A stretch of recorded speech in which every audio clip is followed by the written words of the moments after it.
بسم اللہ الرحمن الرحیم الصلاۃ والسلام علیک یا سیدی یا رسول اللہ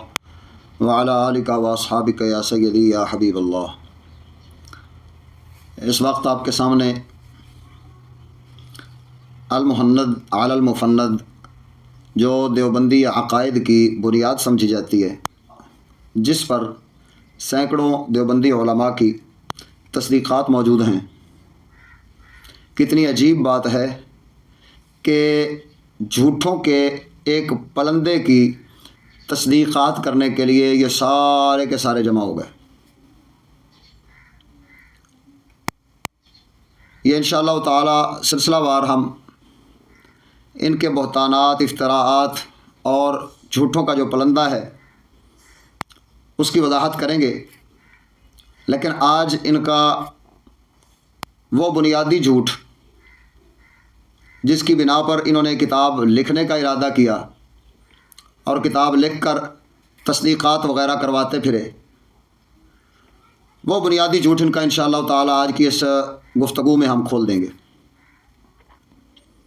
بنیاد کیا ہے؟ المحند علی المفند لکھنے کی ضرورت انہیں کیوں پیش آئی؟ یہی کتاب عقائد علماء اہل سنت دیوبند کے نام پر اس کا ترجمہ شائع ہوا ہے، اور یہ ترجمہ کرنے والا مفتی سید عبد الشکور نامی کوئی بندہ ہے، ان کا البیان ناشران و تاجران کتب سے یہ چھپی ہے۔ اس کے آغاز میں الاحقر مظہر حسین نامی ایک بندہ ہے جس نے اس کی وجہ بیان کی ہے کہ المحند لکھنے کی ضرورت کیوں پیش آئی۔ اب اس کے اسباب میں یہ بیان کرتا ہے، اس نے ایک باب قائم کیا ہے حسام الحرمین کی حقیقت۔ اب ذرا ان کی بنیاد دیکھیے کیسی جھوٹی ہے۔ اس کے نیچے لکھا ہے مولوی احمد رضا خان صاحب بریلوی موصوف نے 1323 میں سفر حج اختیار کیا۔ حج سے فراغت کے بعد انہوں نے مکہ معظمہ میں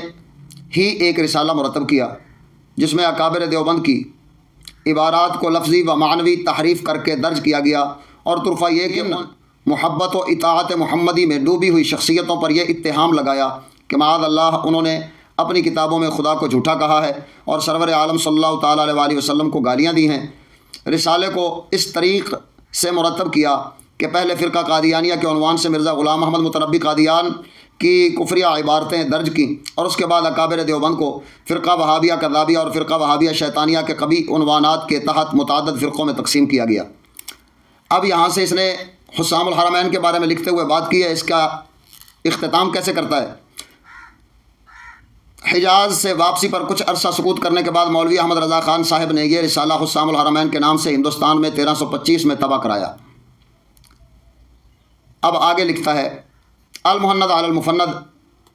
ان ایام میں شیخ الاسلام حضرت مولانا سید حسین احمد صاحب مدنی مدینہ منورہ میں ہی حاضر باش تھے، اور مسجد نبوی میں آپ کا درس بہت عروج پر تھا، لیکن حسام الحرمین کی کارروائی اس طرح رازداری میں رکھی گئی کہ آپ کو اس وقت اس کا مکمل علم نہ ہو سکا۔ اس تکفیری سازش سے مطلع ہونے کے بعد حضرت مدنی نے اکابر علماء حرمین شریفین کو حقیقت حال سے مطلع کیا۔ اس وقت حضرت گنگوہی اور حضرت نانوتوی کا وصال ہو چکا تھا۔ مذکورہ سوالات کے جوابات فخر المحدثین وغیرہ وغیرہ مولوی خلیل احمد صاحب سہارنپوری نے دیے۔ اب لکھتا ہے آگے جا کے چنانچہ یہ رسالہ 1325 ہجری میں تحریر ہوا، المحند علی المفند کے نام سے ملک میں شائع کیا گیا۔ اس رسالہ میں مذکورہ سوالات کی روشنی میں اکابر دیوبند کے عقائد حقہ کی تشریح و توضیح کی گئی۔ گویا کہ المحند اکابر دیوبند کی ایسی متفقہ تاریخی دستاویز ہے جس میں دیوبندی مسلک اصولی طور پر محفوظ کر دیا گیا ہے۔ یہ میں نے آپ کو عبارت اس لیے سنائی ہے کہ یہ انہوں نے خود اپنی اس المحند علی المفند کی ابتدا میں معلوماتی تمہید جسے کہتے ہیں اس کے طور پر انہوں نے اس کو لکھا، اور پھر اس کے بعد اس کو شائع کرنے کا سارا جو بنیادی انہوں نے ایک بہانہ بنایا وہ سارا ذکر کر دیا، اور یہ بتایا کہ یہ کتاب 1325 ہجری میں اس وقت لکھی گئی جب سیدی امام اہل سنت محدث بریلوی امام احمد رضا رضی اللہ تعالیٰ عنہ نے حسام الحرمین 1323 ہجری میں لکھی، تو اس کے جواب کے طور پر 1325 میں یہ کتاب المحند اس نے لکھی۔ اور یہ ذہن میں رہے کہ یہ 1323 سال ہی تھا کہ جس سال میں مولوی رشید احمد گنگوہی فوت ہو گیا تھا، اب ذرا آگے چلتے ہیں تاکہ میں آپ کو وہ بنیادی جھوٹ ان کا اس کا بطلان واضح کر دوں۔ اب اس کا سوال نمبر ہے 23 اور اس کتاب کا صفحہ نمبر ہے 56۔ یہاں سے بات جو ہے وہ شروع ہو رہی ہے۔ کیا علامہ زمان مولوی رشید احمد گنگوہی نے کہا ہے کہ حق تعالیٰ نعوذ باللہ جھوٹ بولتا ہے اور ایسا کہنے والا گمراہ نہیں ہے، یا یہ ان پر بہتان ہے؟ اگر بہتان ہے تو بریلوی کی اس بات کا کیا جواب ہے؟ وہ کہتا ہے کہ میرے پاس مولانا مرحوم کے فتویٰ کا فوٹو ہے جس میں یہ لکھا ہوا ہے۔ المحند والا لکھتا ہے اور انہی کا ترجمہ ہے جو میں آپ کو پڑھ کے سنا رہا ہوں۔ علامہ زمان یکتائے دوران شیخ اجل مولانا رشید احمد صاحب گنگوہی کی طرف مبتدعین نے جو یہ منسوب کیا ہے کہ آپ نعوذ باللہ حق تعالیٰ کے جھوٹ بولنے اور ایسا کہنے والے کو گمراہ نہ کہنے کے قائل تھے، یہ بالکل آپ پر جھوٹ بولا گیا اور من جملہ انہی جھوٹے بہتانوں کے ہے جن کی بندش جھوٹے دجالوں نے کی ہے، بس خدا ان کو ہلاک کرے۔ کہاں جاتے ہیں جناب؟ مولانا اس زندقہ و الحاد سے بری ہیں اور ان کی تکذیب خود مولانا کا فتویٰ کر رہا ہے۔ اب وہ آگے بتا رہا ہے کہ جو جلد اول فتاوی رشیدیہ کے صفحہ نمبر 119 پر طبع ہو کر شائع ہو چکا ہے۔ اب ذرا سمجھیے گا بات کو کہ جب 1325 میں المحند انہوں نے لکھا تو اس میں خلیل امبیٹوی لکھ رہا ہے کہ وہ شائع ہو چکا ہے اور اس کی جلد پہلی اور صفحہ نمبر 119 پر رشید گنگوہی کا فتویٰ وہ لکھا جا چکا ہے۔ اب وہ فتویٰ کیا ہے جس کی طرف اس نے اشارہ کیا ہے، بلکہ آگے اس نے اس پورے فتوے کو ساتھ میں شامل بھی کیا ہے کہ یہ والا فتویٰ رشید احمد گنگوہی نے لکھا ہے۔ اب وہ والا فتویٰ یہ ذکر کر رہا ہے، لیکن میں آپ کو فتاوی رشیدیہ سے سناتا ہوں۔ یہ جو میرے پاس فتاوی رشیدیہ ہے اس کو ادارہ صدائے دیوبند نے چھاپا ہے اور یہ ایک ہی جلد میں ہے۔ اس کے صفحہ نمبر 213 پر کتاب العقائد کے نام سے انہوں نے شروع کیا اور پہلے یہی سوال اردو میں اور جواب اردو میں، پھر وہی عربی میں اور جواب عربی میں، یہ 213 اور 214 صفحے پر تحریر۔ سوال ذات باری تعالیٰ عز اسمہ موصوف بصفت کذب ہے یا نہیں، اور خدا تعالیٰ جھوٹ بولتا ہے یا نہیں، اور جو شخص خدا تعالیٰ کو یہ سمجھے کہ وہ جھوٹ بولتا ہے وہ کیسا ہے؟ جواب: ذات پاک حق تعالیٰ جل جلالہ کی پاک و منزہ ہے اس سے کہ متصف بصفت کذب کیا جاوے، معاذ اللہ تعالیٰ، اس کے کلام میں ہرگز شائبہ کذب کا نہیں ہے۔ قال اللہ تعالیٰ ومن اصدق من اللہ قیلا، جو شخص حق تعالیٰ کی نسبت یہ عقیدہ رکھے یا زبان سے کہے کہ وہ کذب بولتا ہے وہ قطعاً کافر ہے اور مخالف قرآن و حدیث کا اور اجماع امت کا ہے، وہ ہرگز مومن نہیں ہے۔ اب یہی اگلے صفحے پر انہوں نے عربی میں لکھا ہے، صفحہ نمبر 214 پر، پھر اس کا ترجمہ نیچے انہوں نے خود ہی کر کے بیان کیا ہے اور یہی والا فتویٰ رشید گنگوہی کے ساتھ منسوب کیا انہوں نے، اور اس فتوے کو خلیل امبیٹوی نے شامل کیا اس کتاب میں۔ حالانکہ رشید گنگوہی کا فتویٰ وہ یہ والا ہے ہی نہیں۔ کیوں؟ کیونکہ بالکل بعین ہی اس کے آگے نقل خط حضرت سیدنا حاجی امداد اللہ صاحب رحمۃ اللہ تعالی علیہ مہاجر مکہ مکرمہ زاد اللہ شرفہ در مسئلہ امکان کذب برفع شبہات مولوی نذیر احمد خان صاحب رامپوری۔ اب وہ پہلے لکھتا ہے براہین قاطعہ میں یہ لکھا ہے کہ اللہ تعالیٰ سے کذب ممکن ہے، اس مسئلہ کی وجہ سے کتب الہیہ میں احتمال جھوٹ کا پیدا ہو سکتا ہے، یعنی مخالفین کہہ سکتے ہیں کہ شاید یہ قرآن ہی جھوٹا ہے اور اس کے احکام ہی غلط ہیں۔ ٹھیک ہے، یہ والا چل رہا ہے اور اس کے آگے مولوی رشید احمد گنگوہی صاحب نے یہ فتویٰ لکھا ہے۔ جواب: واضح ہو کہ امکان کذب کے جو معنی آپ نے سمجھے ہیں وہ تو بالاتفاق مردود ہیں، یعنی اللہ تعالیٰ کی طرف وقوع کذب کا قائل ہونا باطل اور خلاف ہے نص صریح کے۔ ومن اصدق من اللہ حدیثا وان اللہ لا یخلف المیعاد وغیرہما، آیات کے وہ ذات پاک مقدس ہے شائبہ نقص کذب وغیرہ سے۔ رہا خلاف علماء کا جو دربارہ وقوع و عدم وقوع خلاف وعید ہے، جس کو صاحب براہین قاطعہ نے تحریر کیا ہے، وہ دراصل کذب نہیں ہے، صورت کذب ہے۔ اب یہاں پر مولوی صاحب یہ مان رہا ہے کہ براہین قاطعہ میں جو خلیل امبیٹوی نے لکھا ہے وہ کذب وقوع کذب نہیں ہے، وہ صورت کذب ہے۔ جو خلیل امبیٹوی نے لکھا ہے وہ کذب نہیں ہے بلکہ صورت کذب ہے۔ یعنی کیا مطلب ہے کہ جھوٹ تو نہیں لیکن صورتاً جھوٹ ہے، یعنی کسی بھی عبارت کے دو معنی ہو سکتے ہیں، صوری معنی اور لفظی معنی، لہذا وہ کہہ رہا ہے کہ یہ صورتاً کذب ہے۔ آگے اب لکھتا ہے یعنی اللہ تعالیٰ جل شانہ نے جو وعدہ وعید فرمایا ہے اس کے خلاف پر قادر ہے، اگرچہ وقوع اس کا نہ ہو۔ امکان کو وقوع لازم نہیں، بلکہ ہو سکتا ہے کہ کوئی شے ممکن بالذات ہو اور کسی وجہ خارجی سے اس کو استحالہ لاحق ہوا ہو، چنانچہ اہل عقل پر مخفی نہیں ہے۔ پس مذہب جمیع محققین اہل اسلام و صوفیاء کرام و علماء اعظام کا اس مسئلہ میں یہ ہے کہ کذب داخل تحت قدرت باری تعالیٰ ہے۔ یہاں پر بھی مولوی رشید گنگوہی نے جھوٹ بولا ہے، کیونکہ خود مولوی ساجد خان سے لے کر خلیل امبیٹوی تک سبھی نے یہ بیان کیا، اور خود مولوی رشید نے بھی بیان کیا کیا کہ اس میں اختلاف ہے۔ ہمارے متقدمین و متاخرین علماء کا اس میں اختلاف ہے، ہمارے اشاعرہ و ماتریدیہ کا اختلاف ہے، اور وہ اختلاف بھی حقیقت میں یہ مولوی صاحب سمجھ نہیں پائے، اس پر بھی انشاءاللہ تعالیٰ بات کریں گے۔ لیکن فی الحال جو میں ان کا جھوٹ بیان کرنا چاہ رہا ہوں وہ یہ ہے کہ یہاں پر مولوی صاحب لکھتا ہے پس مذہب جمیع محققین اہل اسلام و صوفیاء کرام و علماء اعظام کا اس مسئلہ میں یہ ہے کہ کذب داخل تحت قدرت باری تعالیٰ ہے۔ یہ مولوی رشید نے جھوٹ بولا، کیونکہ سارے علماء، سارے صوفیاء، سارے محققین وہ یہ مذہب رکھتے ہیں کہ کذب وہ تحت قدرت باری تعالیٰ ہے۔ یہی تو جھوٹ ہے، یہی وجہ ہے کہ سبحان السبوح جو سیدی اعلیٰ حضرت عظیم البرکت نے رسالہ لکھا، اس میں تمام تر محققین اور علماء کرام ان کے دلائل سے یہ ثابت کیا کہ کذب تحت قدرت باری تعالیٰ داخل کرنا یہ بھی ناجائز و حرام اور اللہ تعالیٰ جل شانہ کی شان کے خلاف ہے۔ اور آپ نے جتنے سابقہ محققین و محدثین میں جن نے بھی یہ مسئلہ بیان کیا یا اس مسئلے کی طرف اشارہ کیا یا اصول بیان کیے، ان تمام اصولوں کو اکٹھا کر کے سیدی اعلیٰ حضرت عظیم البرکت نے واضح کیا کہ امکان کذب کو تحت قدرت باری تعالیٰ داخل کرنا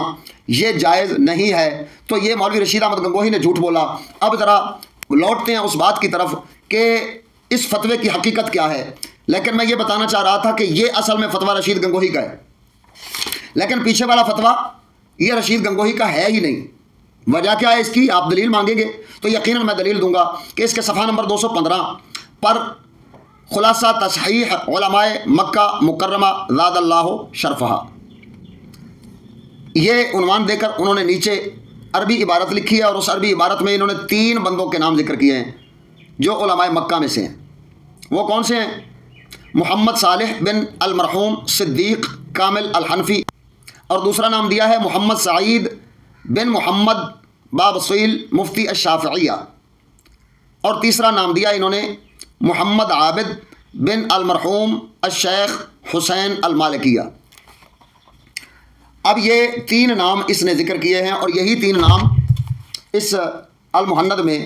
اس مولوی صاحب نے بھی ذکر کر دیے ہیں۔ وہ 3 نام میں پھر سے پڑھ کے سنا دیتا ہوں۔ یہ صفحہ نمبر 59 ہے اس کتاب کا جس کا میں نے حوالہ دیا ہے،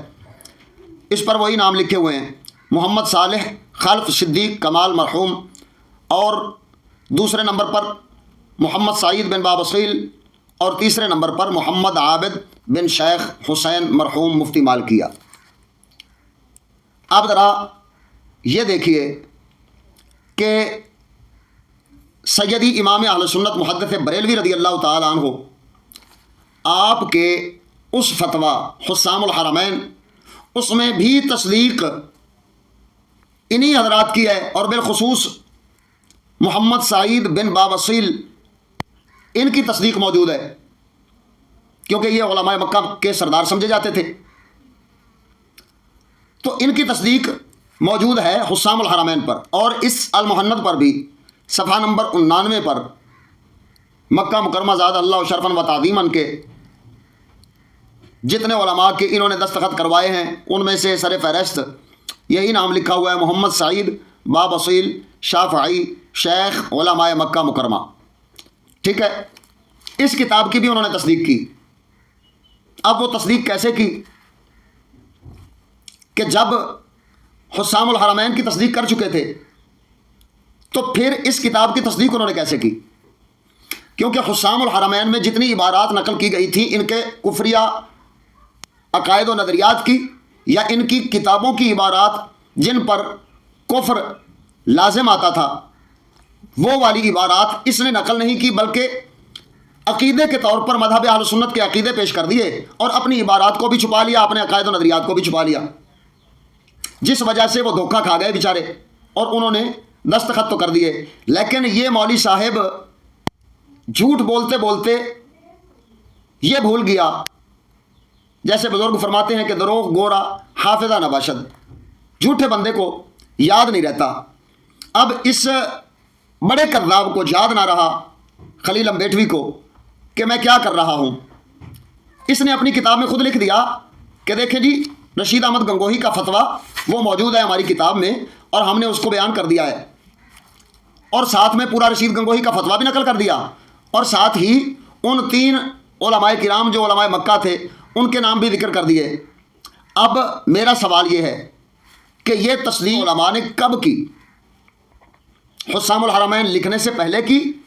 یا لکھنے سے بعد کی؟ کیونکہ 1323 ہجری کا دعویٰ اس المحند کے ابتدائیہ لکھنے والے نے کی ہے کہ 23 میں جب اعلیٰ حضرت عظیم البرکت حج پر گئے تو انہوں نے یہ رسالہ لکھا، اور 23 والا سال ہی رشید گنگوہی کی وفات کا سال ہے، اور آپ اپنے حسام الحرمین میں لکھ بھی رہے ہیں کہ اب وہ مٹی کے نیچے دفن ہو گیا ہے، لہذا اب وہ میرے سبحان الصبوح کا جواب نہیں دے پائے گا۔ اس وجہ سے اب میرا سوال یہ بنتا ہے کہ یہ بتایا جائے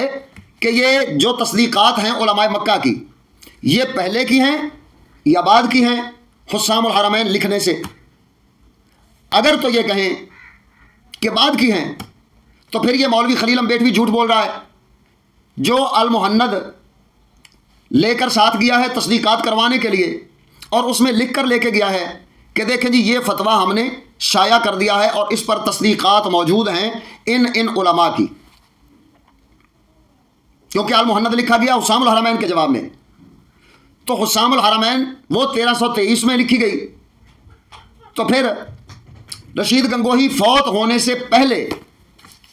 اگر وہ لکھوا کر تصدیق کروا کے گیا تھا،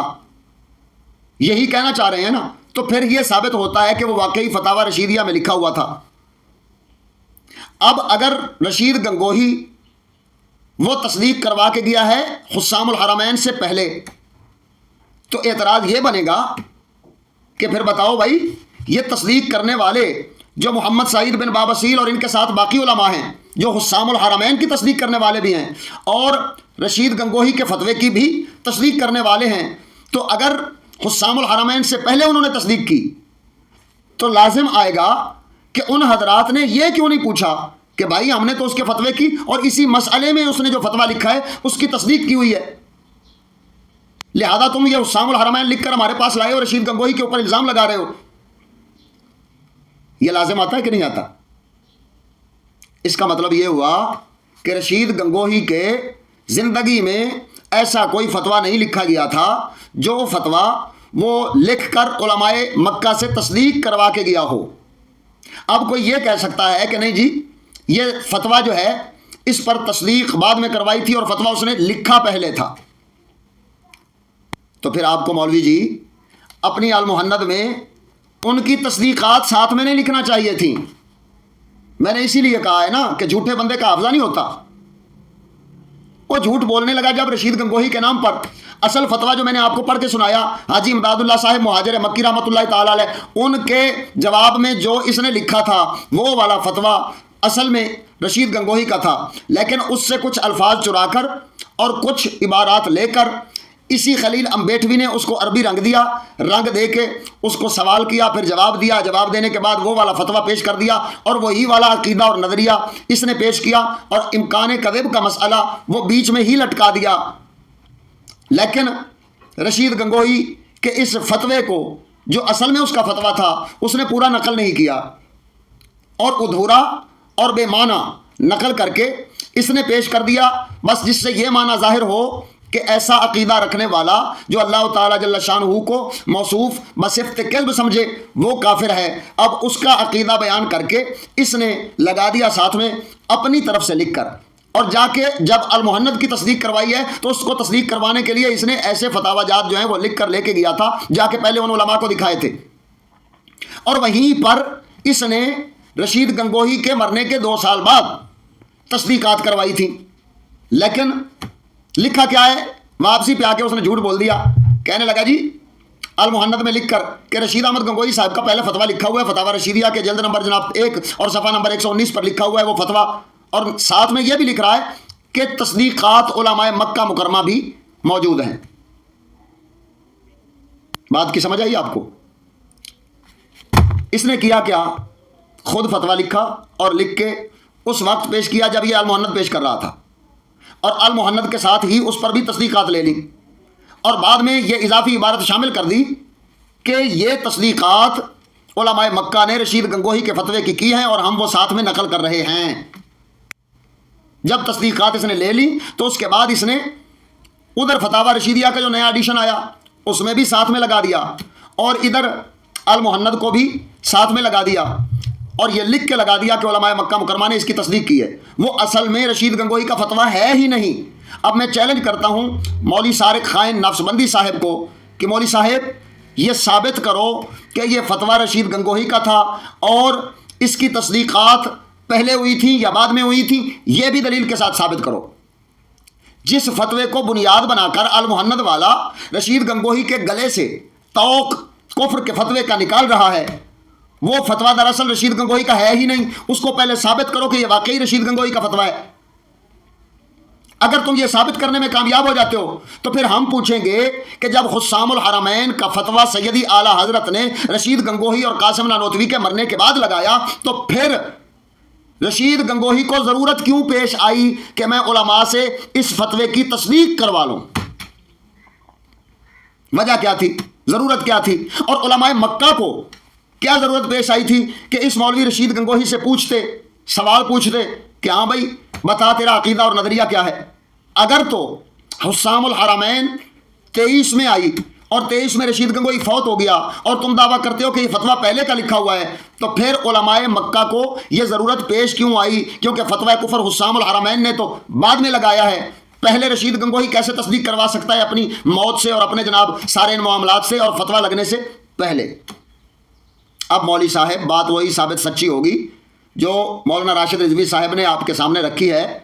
کہ اس کی اس کفریہ عبارت پر وہ جس فتوے کا تم ہم سے مطالبہ کر رہے ہو،